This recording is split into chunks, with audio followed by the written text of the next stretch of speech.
Hello everyone, I am Shireen Robinson and I will be discussing with you the video you just saw and a few key terms that we will be using throughout our presentation. So what did you think about that video? As you can see, a student was giving his valedictory speech at the Manley College, and while giving his valedictory speech he used an expletive language, or we may say a curse word. No, a curse word, bad word at a graduation, that is seen as inappropriate. The child is expressing himself. Yeah, he was happy, overwhelmed, but using that expletive language is seen like a taboo at the graduation. And during the speech you realize that you couldn't hear the bad word because it was censored, it was blocked out so that you couldn't hear it. So that is a form of euphemism that we'll be talking about. So before, so you may see that the child was just using language to express himself, and language, yes, is a form of communication. We use it to express ourselves, and but we must know how to use it, where to use it, and the occasion, proper words, registers to be used in a formal setting or in an informal setting. So before we get into our presentation, there are some key terms that I will be just discussing with you. So the first key term is this speaker's choice of context. So context is a speaker's expressing themselves, and the context it has an influence on language variation, because you're going to choose your words, you're going to choose your expression based on where you are, for the occasion you are using it, to whom you are using it to. So context has variation. What you want to say, there is language variation. You will have different styles, the different registers while you use a language. So the speaker's choice of context is based on where it is being used, to whom it is being spoken to, and the occasion where the speaker will be speaking. And the other term that we will be discussing in our presentation is the formality of the context. Now, formality is it has to deal with the situation that will affect how language is used, and for a formal in a formal setting would be like, for example, in a lecture, in a classroom, at church, or a graduation in the video that we just saw. So the speaker will be very careful with what they are saying. They will make sure they are pronouncing the words correctly, using the proper inflection, pitch and tone of their voices, and the structure of their sentences. So we'll also be looking at the formality of the context. And next term that we'll be looking at is relative status. Now, status has to deal with your social position in society.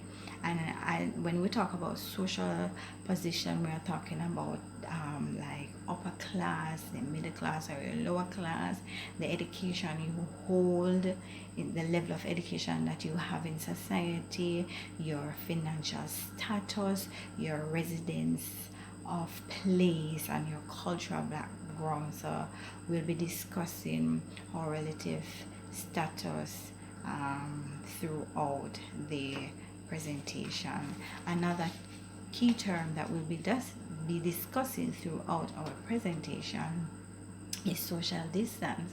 Now, social distance is how apart the members of the group are from each other, whether in age, whether in gender, or region.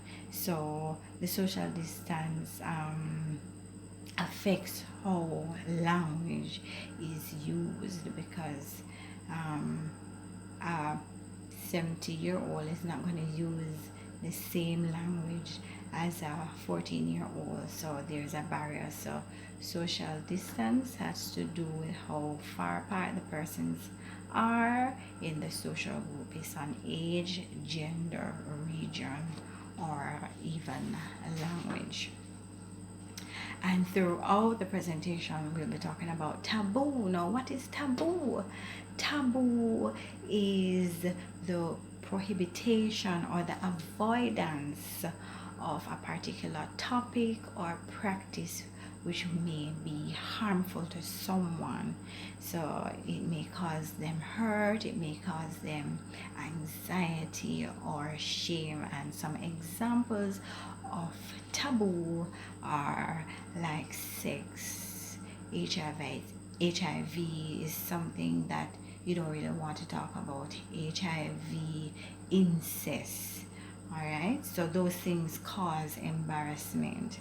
Another term I will be talking about is euphemism. Now, euphemism is a polite or a mild expression, words or phrases that you use in order to hide something that is unpleasant, something that you use it as a substitute to cover up. Um, you may use it to cover up lies, or it is considered to be too harsh. The word that you want to use is considered to be too harsh, so you use a substitute word so that it is not too harsh. So, for example, instead of saying the person is overweight, the person fat, you say the person is physically challenged. Instead of saying death or someone died, you might say the person passed away. So we use euphemistic language to talk about something that we are uncomfortable about. We use it to mask the truth, and sometimes it can confuse others. So I will now hand over to my colleague, Miss Campbell, Sharika Campbell, who will explain to you and give you an example of how taboo and euphemistic language is used in the Jamaican classroom. Thank you.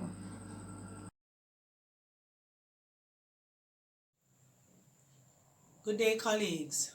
I am Sharika Campbell, and today my focus is on the use of taboo language and euphemistic language in the Jamaican classroom. Now, how many of you teachers have heard students just blatantly blurt out and expletives, causing shockwaves to surge through your body? I know I've had that experience many a time. And so with that, we can relate to that the use of taboo.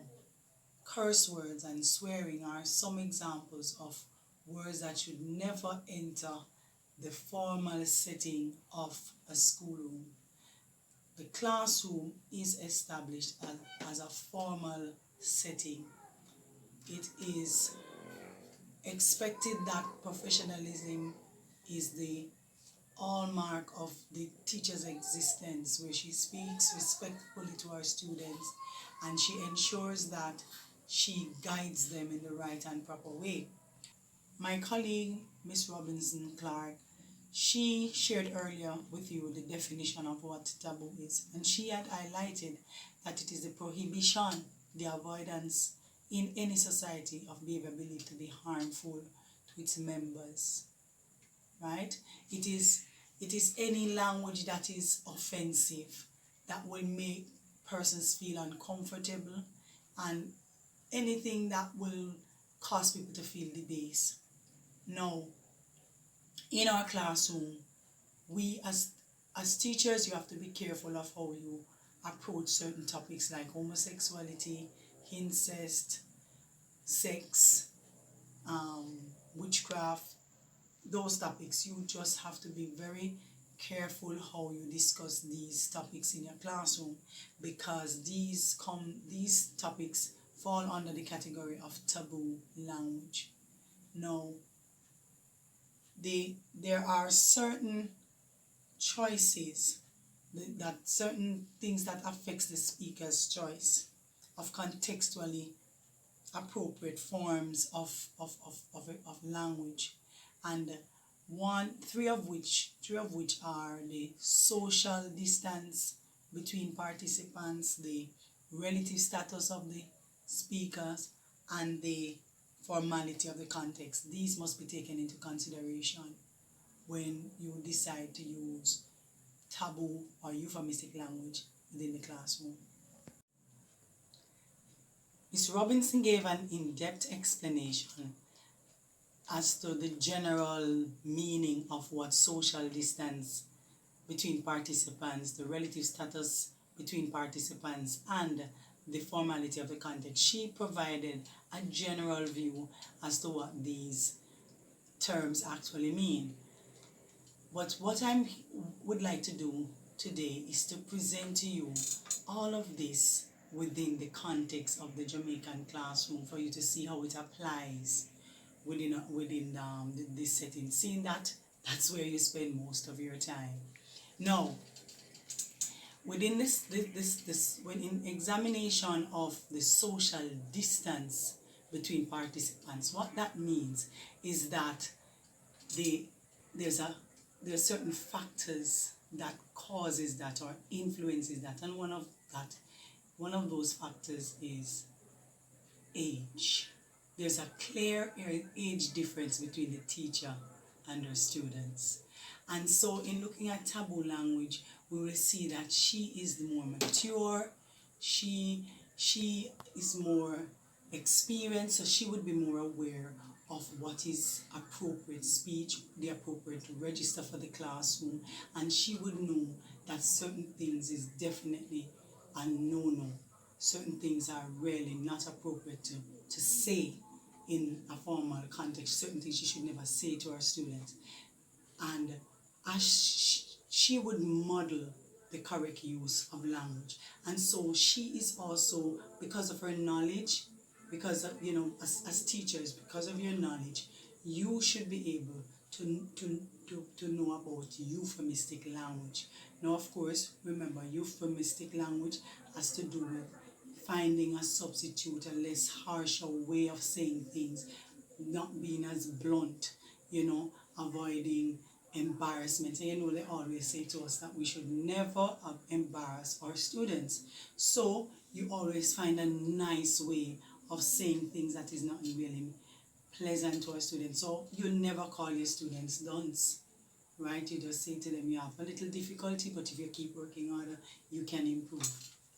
And so, because of the teacher's knowledge, she will know how to use euphemistic language to say things that are generally viewed as taboo.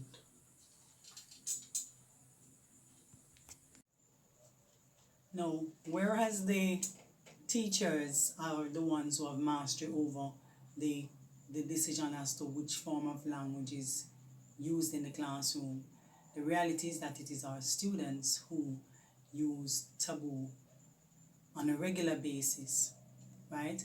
Because mainly it is really not totally to their blame, because they grow up in that kind of informal situation where in their home environment they hear the use of taboo language all the time, and there is no restriction on its use anywhere.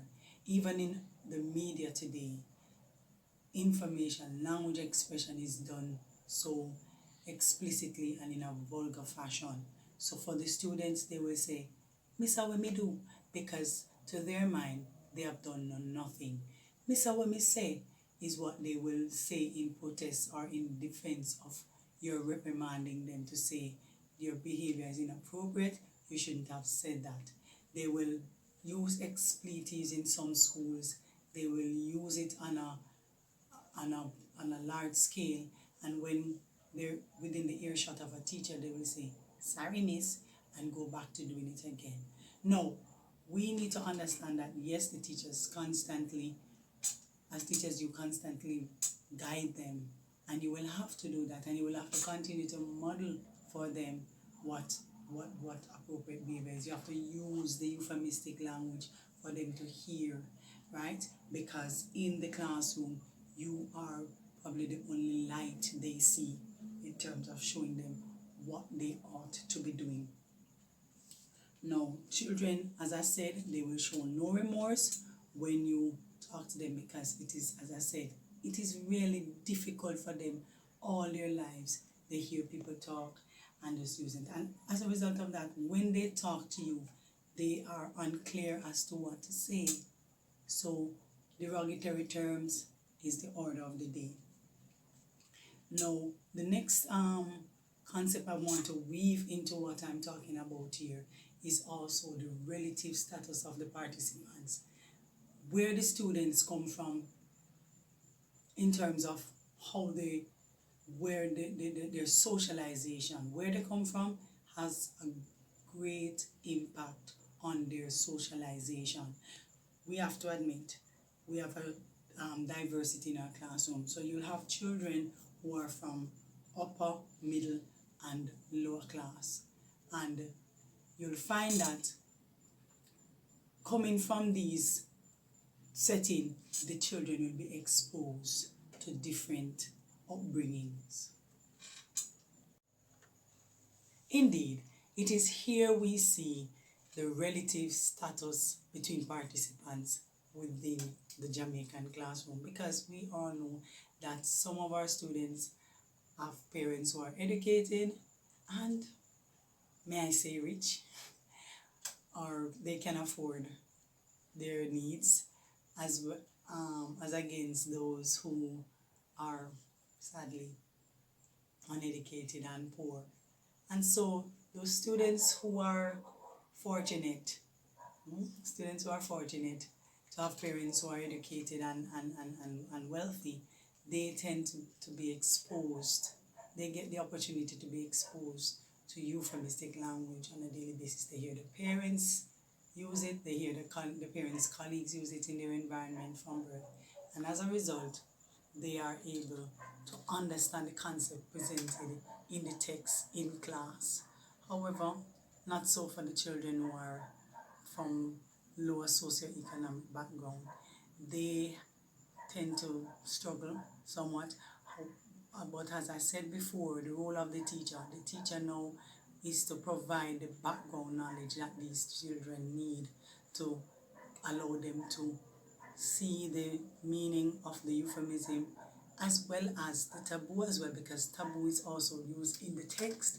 And when the teacher provides background knowledge and background information for the students to bring them all on the same level in the classroom, the students can start to understand the euphemism, and they will also see the multiplicity of meanings in words and phrases that are used euphemistically.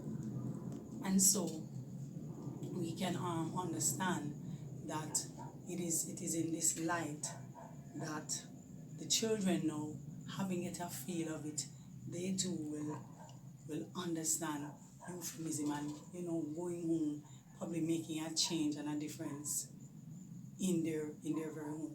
We also need to look at the formality of the context that too exists within the classroom. How is it so? Well, you will find that our children, again, their background, the children, they tend to see that within a formal gathering, the use of taboo is tolerated. However, within the people in the upper echelons of society, they will frown on it. And so the rich will shun the use of taboo, but they will use euphemistic language to express the same ideas that are considered to be taboo. And then children in these two environments will learn to express themselves and use these types of registers as they exist in the classroom with each other. Let me pause to retract a statement I made earlier when I said that it is in the formal setting that taboo is tolerated. No. What I meant was that it is in the informal setting where you have a gathering of friends or among the poor or uneducated where you'll find taboo is tolerated. Now, what will happen in the formal setting, taboo is strictly prohibited. And so, on that note, I will take on the other point that I hope to address, which is euphemism in the classroom. There's a clear difference between how teachers use euphemism and the way students use euphemism. The teacher will use a euphemism to assess students or when assessing students' performance. So, as I said before, they will not say this child is dunce, they will say they're academically challenged. They will say that the child is intellectually disabled instead of saying there goes an handicap, right? So that is one way. Another way in which they will do it is to give feedback to children. How they do that? They'll do that to boost the students' confidence. And so instead of saying to the child that you are wrong, they will say, Lisa, can you elaborate on the question? Is there another way of saying this so as to not hurt the child's feelings? And another way also is to encourage the use of standard Jamaican English in the classroom. Teachers, we must accept that the students' first language is the Jamaican Creole. And so when they use it, because that's the way they're able to express themselves, what you don't say to them, speak properly or you speak poorly. You can simply say, can you please translate that in English? Or how would you say this in English? So that they will be encouraged to use their language and not feel as if there's an attack upon them. They, however, and you all can attest to this, is that here again we can see the social distance between the participants coming out here, because the children know, though they may have issues with euphemism in the Jamaican Standard English, they have managed to formulate ways to use euphemism in Jamaican Creole. Now, when you look at these food items, you see here, yes, it looks foregone, but it is a banana. This here is a cucumber. Here is a bag juice, and here we have a cocoa bread. However, for the children, they manage to use sexual connotations in conjunction with these words. They associate these words with sexual connotations. And so here you'll find that food items like banana, cucumber, right? They're associated with the male genitalia, the penis. This one here, the cocoa bread, is associated with the vagina. And so, and here, words like blow, suck out bag juice, head, brain, they all talk about oral sex using these terms. And so the teacher will be there and be totally ambivalent as to what they're talking about. So as you find that there is, you'll find that there is a barrier to communication, right? And so the teacher is there in the class and the students, you find that there's one group, the teacher is one group, the students are one group, and they manage to exclude the teacher from their conversation. And so then you'll recognize that the teacher being excluded, she will not know what they really mean, and so they can talk freely about sex without being discovered by the teacher. So let's recap. Taboo language is forbidden in the classroom, whereas euphemistic language provides a means to express ideas and thoughts that are considered taboo.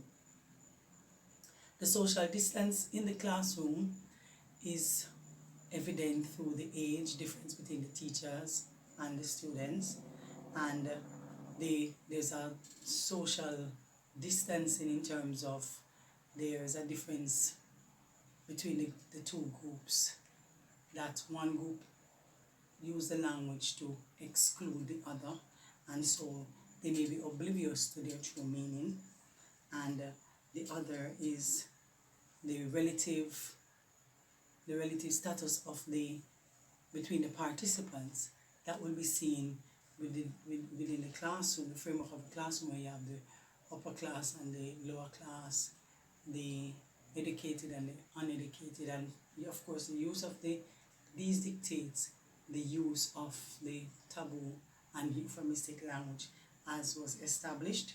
And then you have the formality of the context, where indeed the school is established as a formal domain, and so with the school being a microcosm of society, it is in this setting the children will understand that taboo is forbidden.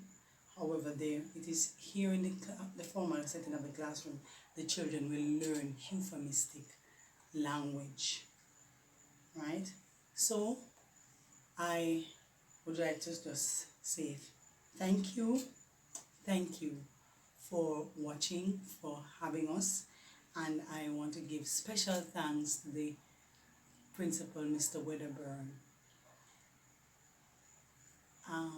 On behalf of my colleague, I'm sure she shared the same sentiments, and then I also hope that this presentation is beneficial to you.